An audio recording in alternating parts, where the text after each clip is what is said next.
Hey there, friend. Today, I want to talk to you about something really important. How to save a life. Not in the dramatic, movie sense, not with grand gestures or perfect words, but in the quiet, everyday way that actually matters. By being present for someone who's struggling. By showing up when it counts. By being the person who notices and cares. Because sometimes, saving a life isn't about one big heroic moment. Sometimes it's about a series of small moments where someone feels seen, heard, and less alone. Maybe you're watching this because you're worried about someone. Maybe you can tell they're not okay, but you don't know what to do. Maybe you want to help, but you're afraid of saying the wrong thing. Maybe you've tried to reach out and they pushed you away, and you're not sure if you should try again. I want to tell you something important. Your instinct to care, to reach out, to help, that instinct matters. Even if you don't have perfect words, even if you feel awkward or uncertain, the fact that you're trying is what counts. Let's talk about what it really means to be there for someone who's struggling. First, you need to understand something crucial. You can't fix someone. You can't solve their problems for them. You can't force them to get better or be happy. And that's not your job. Your job is simpler than that. And also harder. Your job is to show up, to be present, to remind them they're not alone, to be a steady presence in their life when everything else feels unstable. That might not sound like saving a life, but trust me, it is. When someone is drowning in depression or anxiety or hopelessness, just having someone who stays, who doesn't give up on them, who keeps showing up even when it's hard, that can be the lifeline they need. So let's talk about how to actually do this. How to be there for someone in a way that helps. The first thing, and maybe the most important thing, is to notice. Really notice the people in your life. Not just their words, but their behavior, their energy, their patterns. Sometimes people who are struggling won't tell you directly. They might say, "I'm fine," while everything about them is screaming that they're not. Look for changes. Are they withdrawing from activities they used to enjoy? Are they canceling plans more often? Are they sleeping too much or too little? Are they making jokes about not wanting to be here anymore? Even casual comments about death or disappearing can be warning signs. Are they giving away possessions or talking about the future like they won't be in it? Are they suddenly reckless or engaging in self-destructive behavior? These are signs that someone needs help. And if you notice these things, please don't ignore them. Don't talk yourself out of your concern by thinking you're overreacting or being dramatic. Trust your instincts. If something feels off, it probably is. Once you've noticed, the next step is to reach out. This is where a lot of people freeze up because they don't know what to say. Here's the truth. There are no perfect words.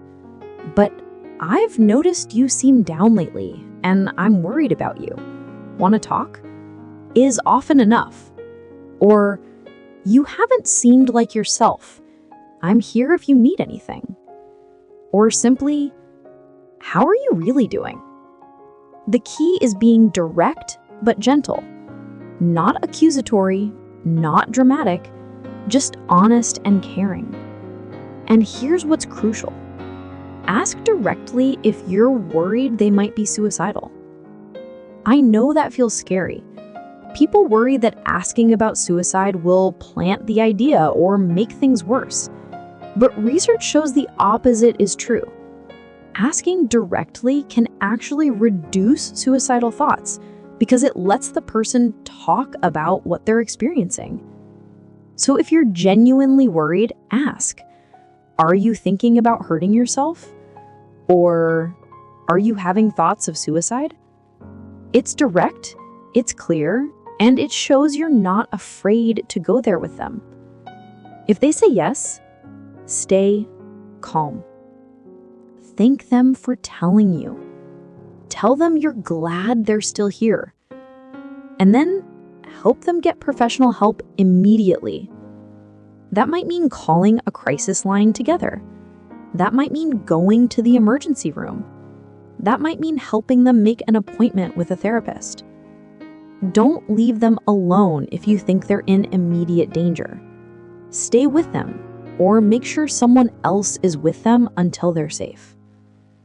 Now, what if they say they're fine when you ask? What if they brush you off or get defensive? Don't give up. Sometimes people aren't ready to open up the first time.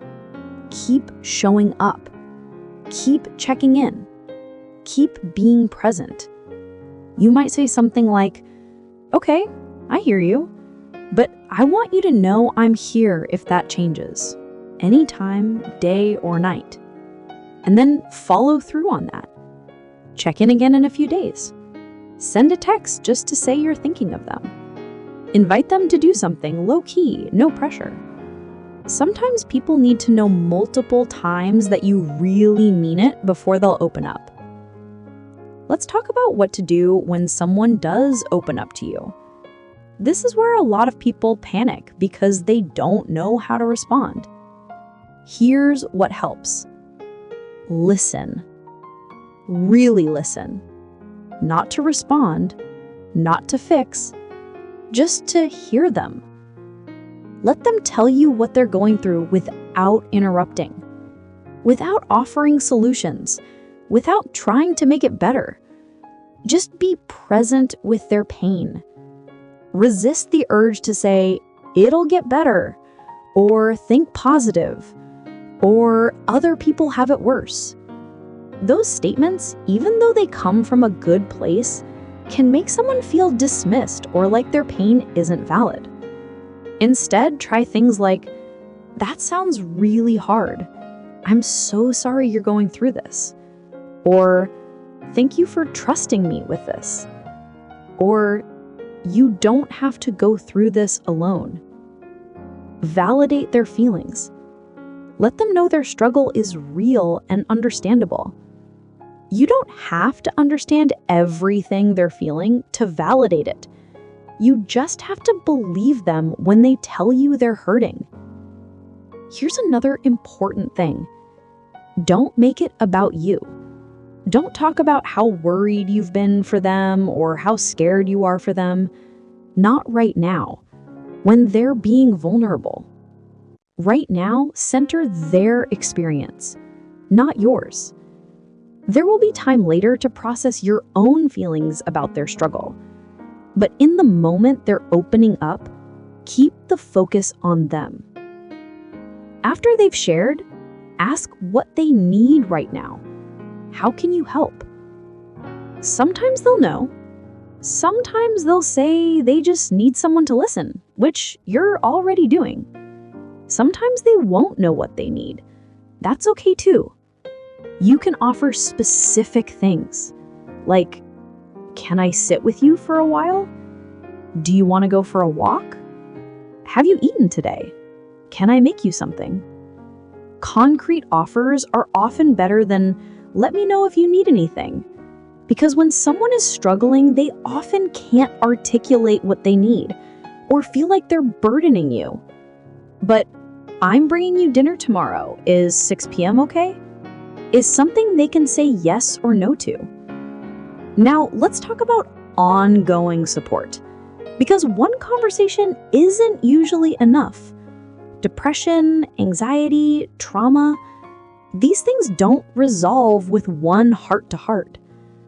Being there for someone means staying there, even when it's hard, even when they're not getting better as fast as you'd like, even when it's exhausting or frustrating or scary. Check in regularly. Not just how are you in passing, but really check in. I've been thinking about you. How are you managing today? Show up consistently. If you say you'll call, call. If you say you'll visit, visit. Reliability matters so much when someone's world feels unstable. Include them in normal activities, even if they say no most of the time. Keep inviting them. Keep including them. Let them know they're still part of your life, even if they can't fully participate right now. But also respect their boundaries. If they say they need space, give them space, but check in anyway. A text that says, "I know you need space, and I respect that. Just wanted to say I'm thinking of you," doesn't violate boundaries. It reminds them they're cared about. Here's something really important. Encourage professional help, but don't make it an ultimatum. You can say things like, "I'm always here for you, and I also think talking to a therapist could really help. Can I help you find someone?" You can offer to help them research therapists, make appointments, even go with them to the first session if they want. But you can't force them to get help. All you can do is encourage it and make it easier if they're willing.